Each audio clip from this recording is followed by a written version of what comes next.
Thank you for having me. I'm speaking in support of the City of York Council declaring a climate emergency.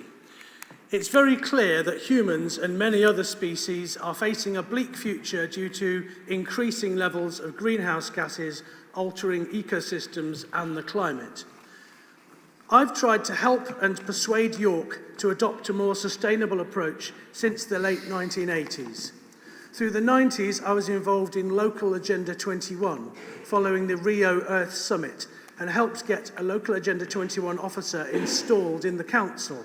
The job title changed, and Lynn Seeney became our first sustainability officer. Several more people followed suit, and I hope that soon the job will be reinstated as Climate Emergency Officer.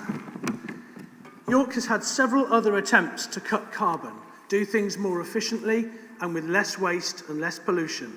Most recently, One Planet York, which has been a positive few steps in the right direction. However, the scale of the problem has become clearer, and the threat of a climate catastrophe has become more accepted. It is obvious we have a long way to go. Declaring a climate emergency will entail a huge challenge, but opportunities too, for green jobs, technical innovation, and different approaches to living well.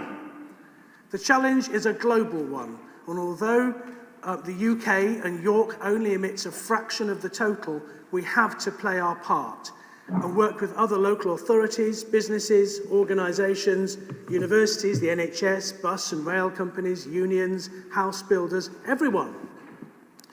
The Council will face criticism and opposition for doing this, but you'll also have a lot of help and support.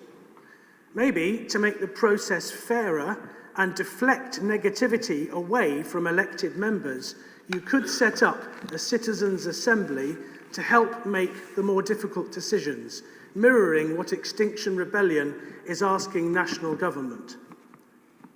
Declaring a climate emergency is not going to guarantee a green and prosperous future, as some climate change impacts are already inevitable. But if we all work together and are serious about it, we may have a better outcome than if we carry on with business as usual. Mr. Cossham. Future generations, whatever the environment is throwing at them, will thank us for trying. Being a responsible ancestor is the highest accolade that we can aspire to. I ask you to unanimously vote for putting York into climate emergency mode. Thank you.